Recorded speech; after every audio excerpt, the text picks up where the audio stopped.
Q4 pending payment 683.1 కోట్లు. 23-24 Q2 Q3 Q4 pending payment 1753.980 కోట్లు.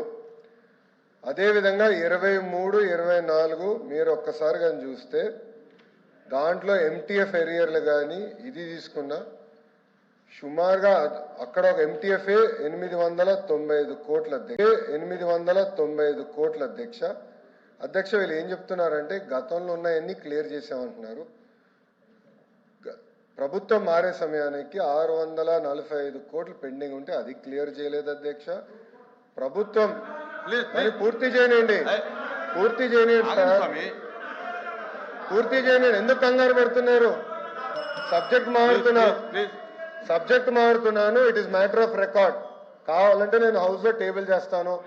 నేను రికార్డు చెప్తున్నా సార్, ఇక్కడ రికార్డు చెప్తున్నా. నేను వాస్తవాలు మారుతున్నా. I'll put it part of the house. నాకు అలాంటి ఇష్యూ ఏం లేదు. నాకు రైట్ ఉంది మాట్లాడడానికి. విద్యాశాఖ మార్చలుగా నేను మాట్లాడుతున్నా. Right to talk. 4064.59 కోట్ల రూపాయలు మీరు బకాయిలు పెట్టి పోయారు. It is matter of record. నేను హౌస్ లో టేబుల్ చేస్తాను. Are you ready? I table it in the house. Table చేస్తాను నేను హౌస్ లో. నేను టేబుల్ చేస్తా హౌస్ లో. అధ్యక్ష, this is matter of record. మంత్రి గారు మొత్తం ఇస్తారు డీటెయిల్స్. మ్యాటర్ ఆఫ్ రికార్డ్ పెడదాం అధ్యక్ష. 4064.59 కోట్లు బకాయిలు పెట్టండి. ప్రతి క్వార్టర్ పేమెంట్ చేస్తారని మీరు చెప్తారు. ఉండాలి మీరు. Record will put it in the house. అధ్యక్ష, మంత్రి గారు ఇంటర్వ్యూ విద్యాశాఖ మంత్రి గారు మళ్ళీ వెల్ఫేర్ మినిస్టర్ గారు ఏం చెప్పారో దాన్నే ఆయన రీట్రేట్ చేస్తారు. ఇది వాస్తవం కాదు, సత్యదూరం మాటలు ఇవి. ఇది కాదని చెప్పేసి రికార్డు అది కాదు అని చెప్పని మేము గత ప్రభుత్వంలో మంత్రిగా చేస్తూ ఇది సాగి మీ ఈనాడు లెక్కలు కాదు. ఇది మీ ఈనాడు లెక్కలు కాదు, మీ ఎన్టీఆర్ భవన్ లెక్కలు కాదు, ఎన్టీఆర్ భవన్ లెక్కలు కాదు. అధ్యక్ష వాస్తవం చెప్తున్నాం. ఈ రాష్ట్రంలో విద్యా వ్యవస్థను బస్టు పట్టించి వ్యవస్థ వాళ్ళు ప్రాపకం కోసం, వాళ్ళు పొగడ కోసం ఇందాక వచ్చి నాడు నేలలో ఎందుకని మాట్లాడారు సార్ అధ్యక్ష? నాడు నేలలో ఫినిషింగ్ అవుతున్న స్కూల్ని చేయాలనే బాధ్యత అధ్యక్ష. ఆ చేయవలసిన బాధ్యత అధ్యక్ష. అది చేయకట్ట విద్యార్థులకు వచ్చి ఫీజు రింబర్స్మెంట్ అనుకుంట ఈ రాష్ట్రంలో వచ్చి ఉంటుంది.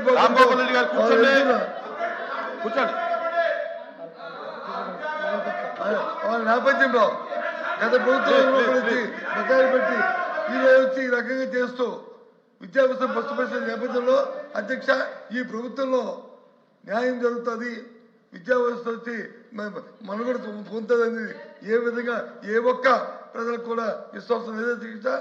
వాళ్ళు ఏ అబద్ధాలు చెప్పుకుంటారో ఏమి చెప్పుకోమని అధ్యక్ష. ఎందుకంటే ప్రభుత్వంలో వాళ్ళు చేసి ఉండి కూడా ఇంత బ్లంట్గా ఆ రకంగా ఆ సత్యదూరం మాట్లాడుతుంటే నేను రికార్డు చెప్తాను. ఐఎమ్ మై లైక్స్ 4,200 కోట్లు కాదు, 2 వాయిదాలు తప్ప కాదు. పిల్లలండి అధికారి పేరు నేను వస్తాను, మీటింగ్ నేను వస్తాను, సమావేశం నేను వస్తాను, మీ మంత్రి గారిని సమావేశం పెట్టండి, మేము వస్తాం. సమావేశంలో మంత్రిగా మా అధికారులు మా ముందు చెప్పండి, వస్తారని చెప్పండి. కాబట్టి ఇలాంటి సత్యదూరం మాట్లాడడానికి ఈ రాష్ట్రంలో కష్టపడుతున్న విద్యా వ్యవస్థని మరి మీరు చేస్తున్న దాన్ని నిరసనగా ఇందాక ఇంకో మాట కూడా అన్నారు. నిన్న ఒక మంత్రి గారు ఇవాళ పత్రిక చెప్పాను, నిన్న కూడా వీళ్ళకంటే వాకౌట్ చేయడం ప్యాషన్ కాదు అధ్యక్ష. వినండి దయచేసి కోపుకుని వినండి. ప్యాషన్ కాదు, మీరు చేస్తున్న ప్రజలకు చెప్పి కనీసం ఈ సభలో జరుగుతున్న చర్చతోనే దానికి న్యాయం చేయాలని కోరికతో ప్రజలకు రిజిస్టర్ అయితే మీకేదో జ్ఞానం దొరుకుతుంది, భగవంతుడు వచ్చి మీకు మంచి జ్ఞానం ఇస్తారని మేము అనుకుంటాం తప్ప మాకే ప్యాషన్లో మాకేమి ఏవైతే దిగోసం మాకు లేవు. అయినప్పటికీ కూడా వీళ్ళు చేస్తున్న విద్యా విధానం ఇవాళ ఏం చేస్తారు అధ్యక్ష? వారు ఏం చెప్తారు? ప్రైవేట్ విద్యలో వస్తే పోటీ పడతారు. ప్రైవేట్ విద్య పోటీ పడడానికి ఈ 2 సంవత్సరాల కాలంలో గ్రామీణ ప్రాంతాల్లో ఎక్కడెక్కడ ఎన్ని జూనియర్ కాలేజీలు ప్రైవేట్ జూనియర్ కాలేజీలు వచ్చాయో నాకు చూడమని అధ్యక్ష. ఎందుకు ప్రభుత్వ జూనియర్ కాలేజీని మీరు పెట్టట్లేదు? ఉన్న కాలేజీలు ఎందుకు తీస్తారు? ఇస్తున్న అప్గ్రేడేషన్ ఎందుకు ఆపారు? కానీ ప్రైవేట్ కాలేజీ కోసం కాదా, ప్రైవేట్ విద్యా సంస్థల కోసం కాదా? సమాజం పెట్టి మమ్మల్ని పిలండి, సమాజం పెట్టి మమ్మల్ని పిలండి, మేము చెప్తాం. అక్కడ ప్రైవేట్ ప్రభుత్వంలో ఉన్న జూనియర్ క్లాస్ ఒక్క జూనియర్ క్లాస్ పెట్టలేదు సరికదా? అప్గ్రేడ్ చేసి ఎంతమంది ఇచ్చిన ఇంటర్మీడియట్ జూనియర్ క్లాస్ ఆపడం వల్ల ఇవాళ గ్రామీణ ప్రాంతాల్లో ప్రైవేట్ జూనియర్ కాలేజీలు పెట్టుకొని ప్రైవేట్ విద్యాసంస్థ వ్యాపారం చేస్తున్నారు రికార్డు. కాబట్టి వీటికన్నిటి దృష్టిగా మీరు వాకౌట్ చేస్తారు. చేయండి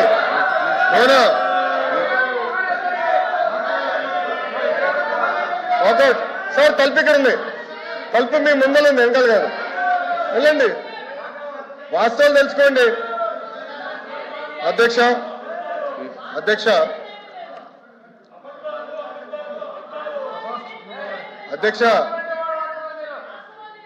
నిజం అనేది కొంచెం చేదుగా ఉంటుంది అధ్యక్ష, అబద్ధం తీయగా ఉంటుంది అధ్యక్ష. అబద్ధాలు చెప్పి వాళ్ళు బయటకు పోతున్నారు అధ్యక్ష. నేనేం చెప్పాను? It is going to be matter of record. 4,000 కోట్లు పెండింగ్ ఉందని గౌరవ మంత్రి గారు స్వామి గారు, నేను విద్యాశాఖ మార్చలుగా సోషల్ వెల్ఫేర్ మంత్రిగా మేము చెప్పాము. It is no matter of record. ఆ వివరాలన్నీ కూడా మేము హౌస్కి ఇస్తాం, దానిపైన డిస్కస్ చేయమని. నంబర్ 1. నంబర్ 2, గౌరవ మంత్రి గారు ఏమన్నారు? ఇంటర్మీడియట్ మేము ఫోకస్ చేయటం. 70,000 మంది విద్యార్థులు ప్రభుత్వ జూనియర్ కాలేజీలో పెరిగారు అధ్యక్ష. అది ప్రభుత్వానికి ఉన్న చిత్తశుద్ధి. బొత్స గారు మాట్లాడుతున్నారే, వాళ్ళ అధికారులను 5 సంవత్సరాలు కనీసం పుస్తకాలు ఇవ్వలేదు అధ్యక్ష. ఇంటర్ పిల్లలకి పుస్తకాలు ఇవ్వలేదు, బ్యాగ్స్ ఇవ్వలేదు, మధ్యాహ్న భోజనం పథకం వాళ్ళు రద్దు చేసిపోయారు అధ్యక్ష. వాళ్ళు మమ్మల్ని అడిగే నైతిక హక్కు లేదు అధ్యక్ష. మధ్యాహ్న భోజన పథకం మేము అమలు చేస్తున్నాం. ఇంటర్ పిల్లలకి పుస్తకాలు మేము ఇస్తున్నాం. ఇంటర్ పిల్లలకి ఇప్పుడు సెపరేట్ గా ట్రైనింగ్ ప్రోగ్రామ్ పెట్టి 100 డే యాక్షన్ ప్లాన్ పెట్టి 10th క్లాస్ పిల్లలకి, ఇంటర్ క్లాస్ పిల్లలు పెట్టి ప్రైవేట్ రంగంతో ధీటుగా మేము పోటీ పడాలి లక్ష్యంతో మేము ఉన్నాం అధ్యక్ష. అది మా లక్ష్యం అధ్యక్ష. వాస్తవాలు వినకుండా వాకౌట్ చేస్తాను. అదే నేను వాళ్ళకి ఫ్యాషన్ అధ్యక్ష, ఫ్యాషన్ అందమో నాకు తెలియదు అధ్యక్ష. ప్రతి దానిపైన వాకౌట్ చేస్తారు. మీరు గమనించండి దయచేసి. ప్రతి దానిపైన ఈ తలుపు నుంచి వెళ్తారు, హాయిగా టీ తాగుతారు, మళ్ళీ అదే తలుపు నుంచి ఇటు వచ్చి ఇక్కడ కూర్చుంటారు. అరే నిజంగా చిత్తశుద్ధి ఉంటే సమాధానం చెప్పుండొచ్చు. మాకు చిత్తశుద్ధి ఉంది కనుకనే ఈరోజు మేము నుంచుని మేము సమాధానం ఇవ్వగలుగుతున్నాం. సమస్యలు ఉన్నాయి లేదా నేను అన్నట్లా, కానీ వినేదానికి సిద్ధంగా ఉన్నాం, పరిష్కరించడానికి సిద్ధంగా ఉన్నాం. గతంలాగా నోరు మూసేదానికి కాదు మేము ఇక్కడ ఉంది, మేము చర్చించేదానికి ఉన్నాం అధ్యక్ష. పరదాలు కట్టుకుని మేము తిరగట్లేదే. ఈ రోజు మేము అసెంబ్లీకి వస్తున్నారు, గౌరవ ముఖ్యమంత్రి గారు వస్తుంటే ప్రజలు నవ్వుతా చేయి ఊపుతున్నారు. గత ముఖ్యమంత్రి గారు పరదాలు కట్టుకుని పోలీసులు పెట్టి 3,000 మంది పోలీసులు పెట్టేవారు ఈ రోడ్ల పైన. ఒక యుద్ధ వాతావరణం వచ్చినంత ఫీలింగ్ ఉండేది. ఇప్పుడు ప్రశాంతంగా హాయిగా తిరగెళ్తున్నాం. ఇది మా ప్రభుత్వానికి ఉన్న చిత్తశుద్ధి అధ్యక్ష. మీరు దయచేసి ఎల్ఓపి గారిని రమ్మని చెప్పాలి అధ్యక్ష. ఇష్యూ మేము డిస్కస్ చేయాలి అధ్యక్ష. ఆయన ఆరోపణలు చేసి బయటకు వెళ్తాం కాదు. It is matter of record. మా దగ్గర ప్రూఫ్ ఉంది. ఇంటర్ గురించి ఆయన ఆరోపణలు చేశారు. 70,000 మంది విద్యార్థులు పెరిగినాయి అధ్యక్ష. వాళ్ళ అధికారులు ఉన్నప్పుడు 12 లక్షల మంది విద్యార్థులు ప్రభుత్వ పాఠశాలలు దూరం అయ్యారు అధ్యక్ష. ఇవన్నీ ప్రశ్నించే హక్కు నాకు ఉంది అధ్యక్ష. ఆయన సింపుల్ గా వాకౌట్ చేసి పారిపోతున్నారు. రమ్మని చెప్పండి అధ్యక్ష. చిత్తశుద్ధి ఉందంటే చర్చించాలని, హౌస్ కి రమ్మని చెప్పాలని మీ తరఫున కోరుతున్నాను అధ్యక్ష. Question number 14257